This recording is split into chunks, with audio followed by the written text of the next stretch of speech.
नमस्कार दोस्तों, क्राइम तक में आप सबका स्वागत है। मैं हूं सुप्रतिम बैनर्जी। आज कहानी मध्य प्रदेश से है। मध्य प्रदेश के मंदसौर जिले में एक पुलिस स्टेशन है यशोधर्मन, और यशोधर्मन पुलिस स्टेशन की हद में एक गांव आता है जिसका नाम है माल्याखेड़ी। इस माल्याखेड़ी गांव में साल 2015 में एक बड़ी अजीब वारदात हुई। हुआ यूं कि इस गांव में एक शख्स रहा करता था जिसका नाम था मोजिम अजमेरी। तो ये जो मोजिम अजमेरी था, ये बेसिकली तस्करी का छोटा मोटा काम करता था, मतलब इलीगल काम। और मंदसौर से जब इसका ताल्लुक है तो आप समझ सकते हैं कि ये किस चीज़ की तस्करी करता होगा।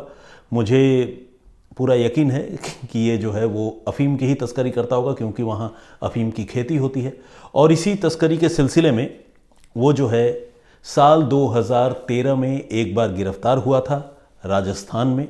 और राजस्थान के जोधपुर में गिरफ्तार होने के बाद वो तकरीबन 2 सालों तक, 2013 से 2015 तक जोधपुर जेल में बंद रहा।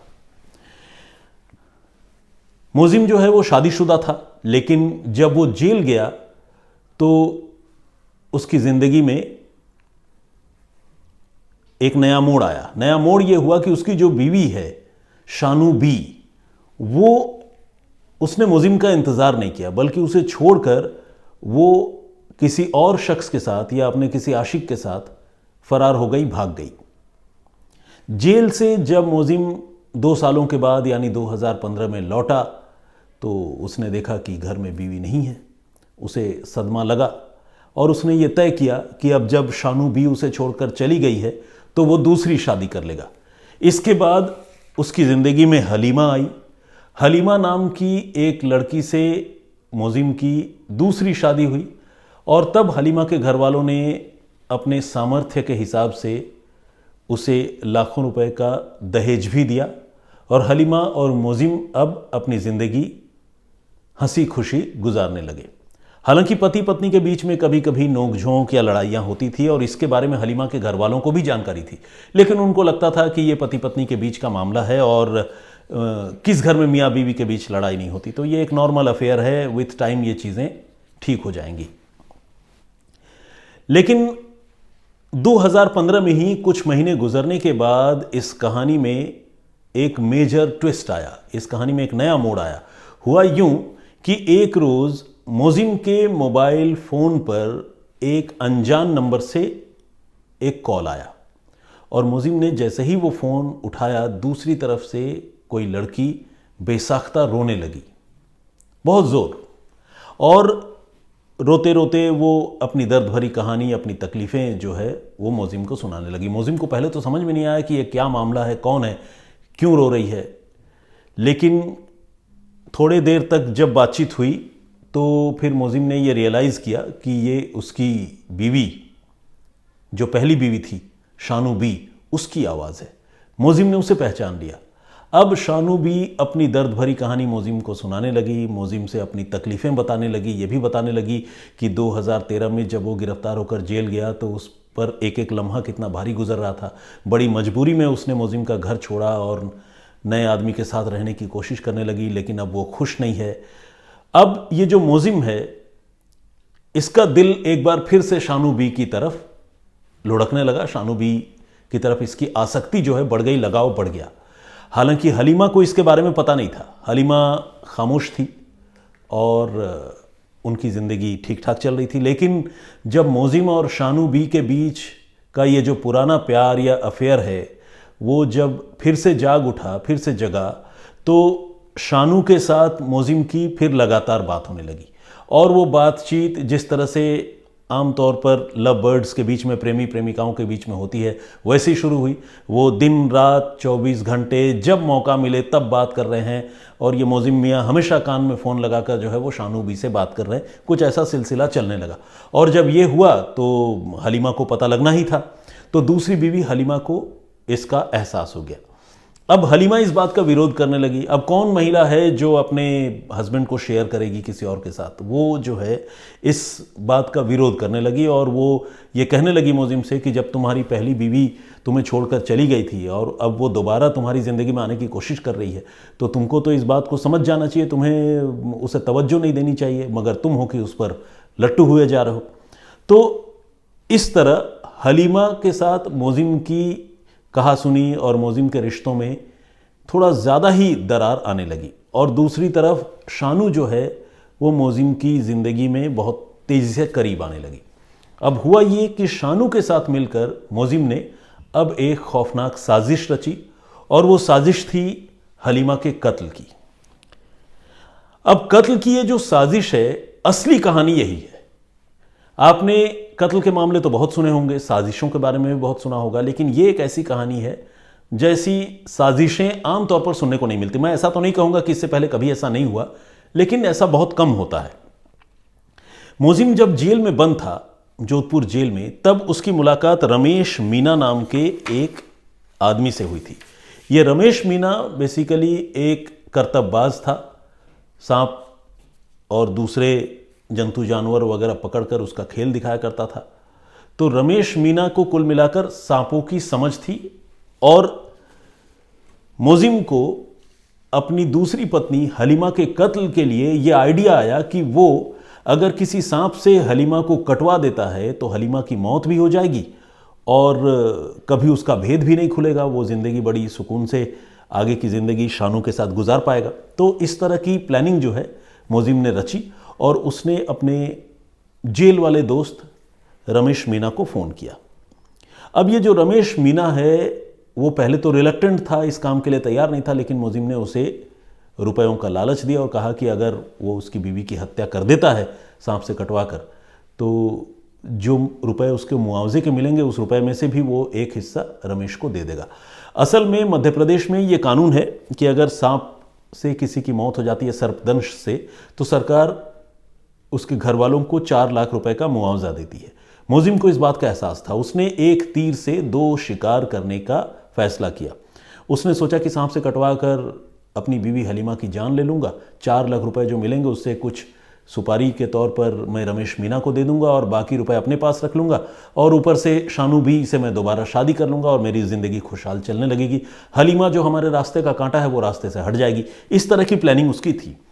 इस प्लानिंग के मुताबिक 2015 की ही मैं बात कर रहा हूँ, रमेश मीना अपने एक दोस्त के साथ एक रोज़ मोजिम के घर पहुँचा और साथ में लेकर आया भारत का one of the deadliest snake, मतलब देखा जाए तो भारत के सबसे जहरीले सांपों में से एक रसेल वाइपर।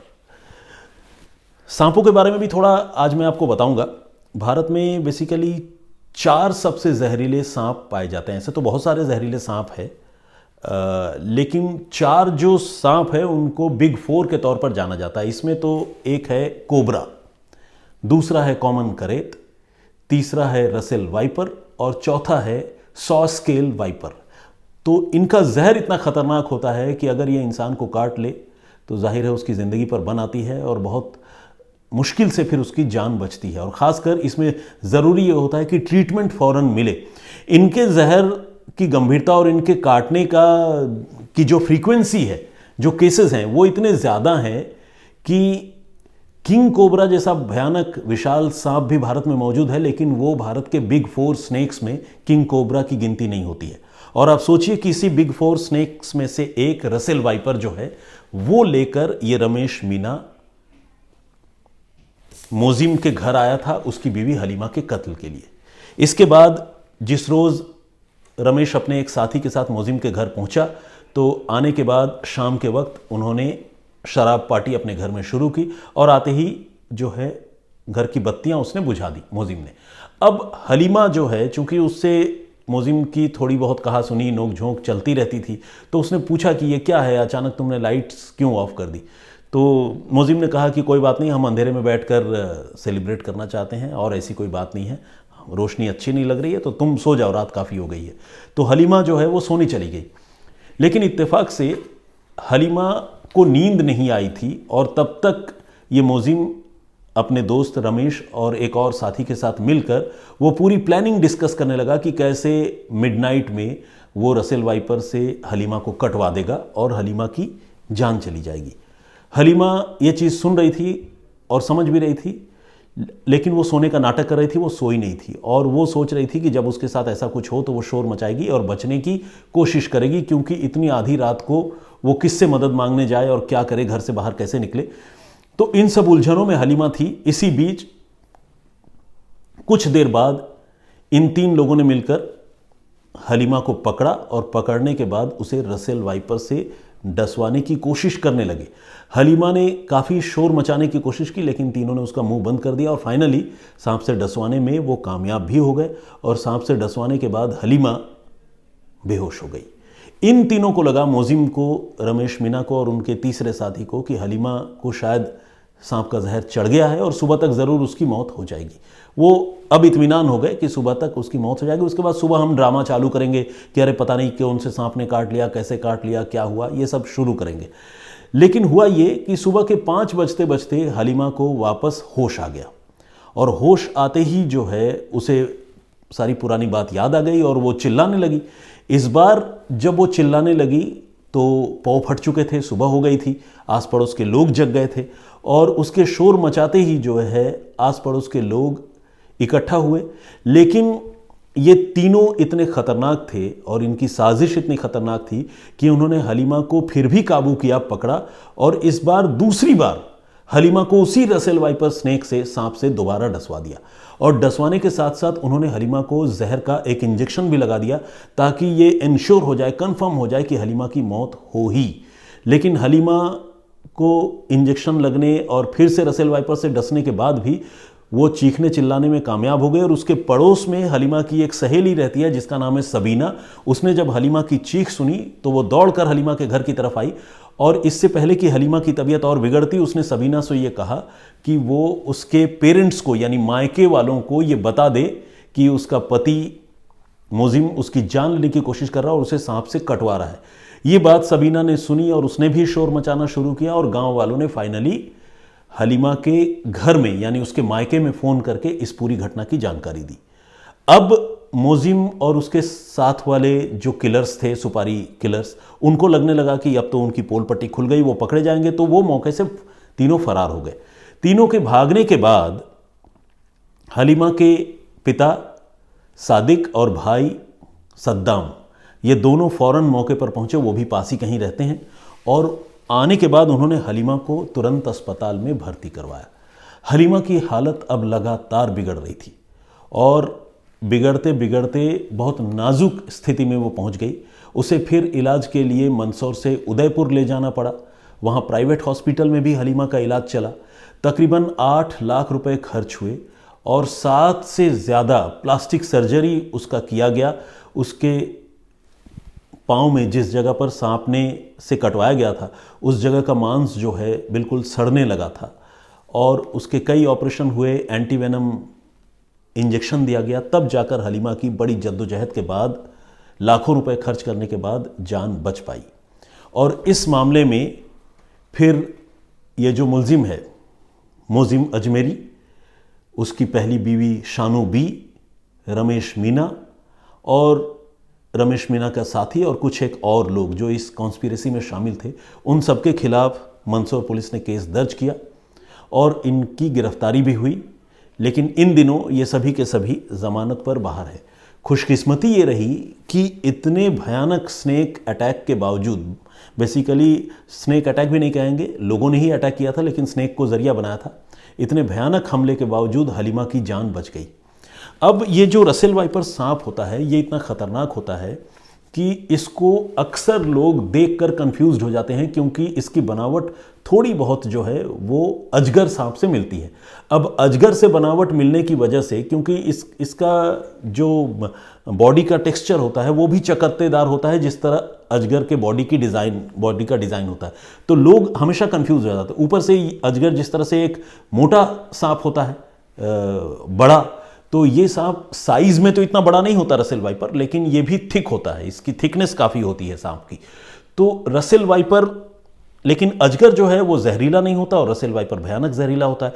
तो लोग अक्सर जो है हमारे देश में रसेल वाइपर सांप को छूने और गलत तरीके से हैंडल करने की कोशिश करते हैं और अक्सर लोग समझते हैं कि वो ये अजगर का बच्चा है और वो रसेल वाइपर लोगों को काट लेता है। और ये इतना खतरनाक सांप है कि इसके काटने के बाद इंसान को अगर वक्त पर इलाज न मिले तो उसकी मौत तय है। एंटी वेनम अगर उसे न मिले तो उसकी मौत तय है। जिस जगह पर यह सांप काटता है जिस्म के जिस हिस्से में, वहां अक्सर गैंग्रीन हो जाया करता है, यानी उस जगह का पूरा मांस जो है वो सड़ने लगता है और मरीज की जान बचाने के लिए डॉक्टरों को उसके जिस्म का वो हिस्सा काट कर अलग करना पड़ता है। ब्लड क्लॉटिंग होने लगती है, मल्टी ऑर्गन फेलियोर हो जाता है और इंसान जो है चंद घंटों के अंदर मारा जाता है। तो रसेल वाइपर इतना खतरनाक सांप है और भारत में बहुतायत में पाया जाता है। लेकिन इसी रसेल वाइपर सांप से हलीमा को दो बार डसवा कर उसकी जान लेने की कोशिश हुई, लेकिन वो कहते हैं ना, जाको राखे साइयां मार सके ना कोई। हलीमा जो है इस कोशिश के बावजूद बच गई। अब आपके मन में ये सवाल आ रहा होगा कि भाई जब इतना ही जहरीला सांप है तो 2 बार डसने के बावजूद हलीमा मरी क्यों नहीं, वो बच कैसे गई? खासकर उसे जब मिडनाइट में डसा गया था, उसके बाद सुबह 5 बजे तक वो बेहोश होकर पड़ी रही और फिर सुबह उसे डसवाया गया तो 2 बार उसके शरीर में जहर गया, फिर वो मरी कैसे नहीं? ये सवाल आप सबके मन में उठ सकता है। तो इसका जवाब ये है कि सांप जो है वो कई बार लोगों को काटते तो ज़रूर हैं, लेकिन हर बार वो उतना वेनम यानी उतना जहर अपने शिकार के शरीर पर नहीं छोड़ पाते हैं जितना छोड़ने से इंसान की जान जा सकती है। और ख़ासकर ये जो कोबरा स्नेक्स हैं रसेल वाइपर से अलग, वो बहुत बार फॉल्स बाइट्स करते हैं। कहने का मतलब ये कि वो डस तो लेते हैं लेकिन अपना जहर नहीं छोड़ते। और जहर आमतौर पर सांप तभी छोड़ते हैं जब वो उनको ये लगता है कि अब उनकी जान पर आन पड़ी है, वो अब बच नहीं पाएगा, तो इसीलिए उसको काटना है। तो जब वो सांप बहुत डेस्परेट हो जाता है तब वो आमतौर पर अपने शिकार के शरीर में जहर छोड़ता है। तो ये जो एक्सपर्ट्स हैं उनको ये लगता है, उनकी ये आशंका है कि शायद जो पहला बाइट रसेल वाइपर का हलीमा के शरीर पर हुआ होगा वो एक फॉल्स बाइट हुआ होगा। यानी ये लोग कटवाना तो चाहते होंगे उसको और कटवाने में कामयाब भी हो गए, लेकिन शायद जितनी मात्रा में जहर जो है हलीमा के शरीर में जानी चाहिए थी उतनी मात्रा में जहर जो है वो फर्स्ट बाइट में नहीं गई। यही वजह है कि मिडनाइट को सांप से कटवाने के बाद भी सुबह 5 बजे हलीमा को होश आ गया। कहने का मतलब ये कि उस पर जहर का असर ज़्यादा नहीं हुआ था। लेकिन दूसरी बार जब कटवाया तब ऑब्वियसली सुबह हो चुकी थी और इस बार जहर की जो बाकी बची खुराक थी, या समझो कि बाकी बचा जो जहर था उस सांप में, वो जहर उसके शरीर में चला गया और उसके बाद उसकी हालत बिगड़ी। अगर उस रोज़ हलीमा की सहेली सबीना ने उसके घर वालों को हलीमा के ऊपर ये जो जुल्म हुआ उसके बारे में नहीं बताया होता वक्त पर, तो शायद उसकी जान भी नहीं बचती। तो खैर ये है पूरी कहानी, जिसमें जो गुनहगार हैं वो गिरफ्तार तो कर लिए गए हैं, लेकिन फ़िलहाल वो ज़मानत पर हैं। इनको सज़ा कब मिलेगी, सज़ा मिलेगी भी या नहीं, पुलिस गुनाह साबित कोर्ट में कर भी पाएगी या नहीं, ये तो खैर अभी किसी को नहीं पता है, देखने वाली बात है। और हमारा लीगल सिस्टम आपको पता ही है कैसे काम करता है। लेकिन इससे पहले कि हम अपने इस सिलसिले को अंत करें, आइए कुछ कमेंट्स जो आपने इससे पहले हमारे वीडियोस में किए हैं मैं उसके बारे में थोड़ा आप सबसे बात करना चाहता हूं। इससे पहले हमने जो कहानी आपको सुनाई थी, हमने 2 कहानियां आपको सुनाई थी। एक कहानी बिहार की थी जिसमें एक शख्स ने अपने दुश्मनों को फंसाने के लिए खुदकुशी से मारी गई अपनी बेटी का गला रेत कर उसे मर्डर दिखाने की कोशिश की थी, लेकिन खुद ही पकड़ा गया था। एक तो वो कहानी सुनाई थी, और दूसरी कहानी मैंने सुनाई थी जिसमें मध्य प्रदेश के ही एक लड़के ने सुप्रीम कोर्ट में एक अर्जी दाखिल कर दारोगा के इम्तिहान में फेल हो जाने का दोष यूट्यूब पर आने वाले विज्ञापनों पर लगाया था और कहा था कि इन विज्ञापनों ने उनका ध्यान भटका दिया।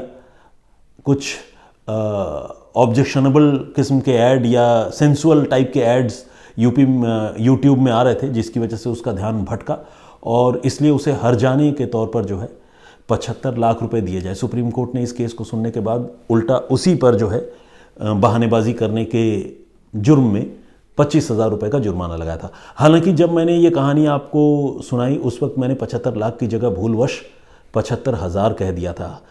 हालांकि जो डिस्क्रिप्शन है हमारा ये वीडियो का उसमें मैंने इस बात को मेंशन भी कर दिया था, तो प्लीज़ उसको 75 लाख ही कंसीडर किया जाए। लेकिन वो कहानी बड़ी अजीब थी।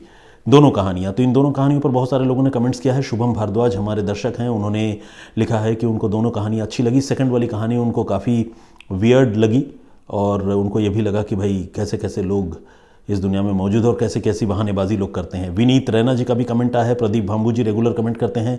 लक्ष्मीनाथ मिश्रा जी, विजेंद्र सिंह जी, कमल झामट साहब का भी कमेंट है। विजेंद्र कुमार महेश्वर के नाम से भी कमेंट आया है। जया क्रिएशन, प्रवीण कुमार ने भी कमेंट किया है। किम जोंग उन कोरिया वाले, इन्होंने पहले ये रिक्वेस्ट की थी कि मैं इनका नाम लूं, तो जब मैंने इनका नाम लिया तो इन्होंने शुक्रिया कहा है और साथ में ये भी किया है कि मैं अपने देश में क्राइम रिपोर्टिंग के लिए आपको आमंत्रित करता हूं।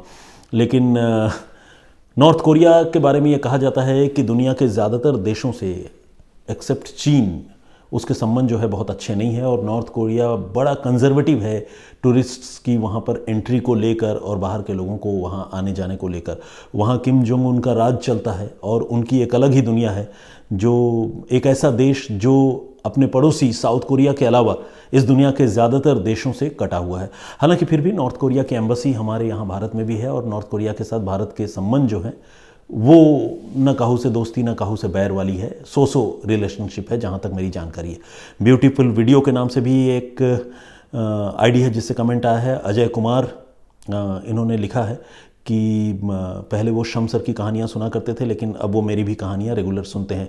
परूप श्रेष्ठा जी जर्मनी से, पेट मास्टर होम के नाम से एक आईडी है। प्रवीण कुमार, नीतू शर्मा, मनोज प्रभाकर, इवांका विश्नोई जी ने भी कमेंट किया है। इस तरह से बहुत सारे लोगों ने कमेंट किया है और बहुत सारे लोगों की ये शिकायत भी रहती है कि मैं उनका नाम जो है वो ले नहीं पाता हूँ। हालांकि आप समझ सकते हैं कि सारे लोगों का नाम लेना जो है एट वन गो वो संभव नहीं हो सकता है। एक आईडी है सरमाह के नाम से। सरमाह ने पूछा है कि सुप्रीम कोर्ट में ये केस एडमिट कैसे हुआ। उस केस के बारे में वो पूछ रहे हैं जिस केस में एक शख्स ने 75 लाख रुपए का हर्जाना जो है वो मांगा था एग्ज़ाम में फ़ेल हो जाने पर। तो उनका ये सवाल बड़ा वैलिड है, लेकिन अब एडमिट कैसे हुआ ये तो सुप्रीम कोर्ट ही बता पाएगा बंधुवर कि उन्होंने कैसे इस केस को एडमिट कर लिया। आमतौर पर इस तरह की जो शिकायतें हैं वो केस में आते ही जो है खारिज, मतलब सुप्रीम कोर्ट में आते ही खारिज कर दी जाती हैं, क्योंकि ऐसे मामले जो है वो अदालत का बेशकीमती वक्त ज़ाया करते हैं, बर्बाद करते हैं। दीप्तांशु शेखर गुरिया के नाम से भी आईडी है, उन्होंने भी कमेंट किया है। माधव वाघ जी हैं, नवीन श्रीवास्तवा जी हैं, कृष्णा कुमार, कृष्णा धमीजा, सोनल सिन्हा, प्रदीप चौहान, अबू जैन, राजेश्वर ठाकुर, गौरव राज, उत्कर्ष क्लासेस, सोहेल खान, विजय कुमार, मौलाना निसार अहमद, मेहदी रिजवी, इन्होंने भी कमेंट किया है। सुनील मंडल जी, राम स्वरूप विश्नोई जी हैं ही। देवांशी एंटरटेनमेंट चैनल के नाम से, ऑल फैक्ट्स के नाम से भी एक आईडी है, उससे भी कमेंट किया। फिरोज़ अंसारी साहब हैं। सुभाष चौहान, प्रो गेमर, देवाशीष घोषाल, इन्होंने बांग्ला में लिखा है ओती चालाकेर गोलाए दौड़ी, मतलब जो ओवर स्मार्ट होता है वो कभी ना कभी फंसता ज़रूर है। तो ये इन्होंने मेरे ख्याल से दोनों कहानियों पर ये बात जो है वो मौजू है। पहली कहानी में उस लड़की का पिता जिसकी मौत हो गई थी और लड़की के पिता ने अपनी बेटी के मौत को कत्ल करार देने की कोशिश की और पकड़ा गया, वो भी ज़रूरत से ज़्यादा चालाक बनने की कोशिश कर रहा था तो वो भी फंसा। और जिस मामले में एक लड़का एग्ज़ाम में फ़ेल होने पर बहानेबाजी करके सुप्रीम कोर्ट पहुंचा था, वो भी अपने आप को शायद ओवर स्मार्ट समझ रहा था, तो वो भी फंसा। सुप्रीम कोर्ट ने उस पर जुर्माना लगाया 25,000 का। तो ये जो इन्होंने ये कहावत, बांग्ला कहावत घोषाल साहब ने लिखकर भेजा है वो वाकई दोनों पर एप्लीकेबल है। अनु हर मिलापी के नाम से भी आईडी है, उन्होंने भी कमेंट किया है। अंकित राजेश, हाशिम खान, प्रवीण बंदे, पोरस बोर्डे, सुरेश परिहार और मोहित सिंह, बहुत सारे लोगों ने कमेंट किया है। मैं सारे लोगों का शुक्रगुजार हूं। प्लीज़ आप इसी तरह से कमेंट करते रहिए, अपनी राय देते रहिए। और ये जो कहानी आज मैंने आप सबको सुनाई जिसमें रसेल वाइपर से एक आदमी ने अपनी बीवी को डसवा कर उसकी जान लेने की कोशिश की, इस पर आपकी राय क्या है ये ज़रूर बताइएगा। एक ऐसा आदमी जिस आदमी ने अपनी पहली बीवी से दोबारा प्यार कर लिया और दूसरी बीवी को घर से निकालने के लिए उसका कत्ल करने की खौफनाक साजिश रची, और उस पहली बीवी से वो दोबारा करीब आया जो पहली बीवी मुसीबत के वक्त में उसे छोड़कर चली गई थी। इस आदमी और उसकी पहली बीवी की जो साजिश है, और उस साजिश में जो एक सांप के जहर का इस्तेमाल किए जाने का जो फितूर है, उस पर आप क्या सोचते हैं, इस पर अपनी राय आप ज़रूर दीजिएगा। मुझे आपके कमेंट्स का इंतज़ार रहेगा। आप में से कुछ लोगों के नाम, कुछ लोगों के कमेंट्स मैं नेक्स्ट वीडियो में पढ़ने की कोशिश करूंगा। फिलहाल मुझे इजाज़त दीजिए। अपना बहुत ख्याल रखिए, सुरक्षित रहिए। जय हिंद, जय भारत।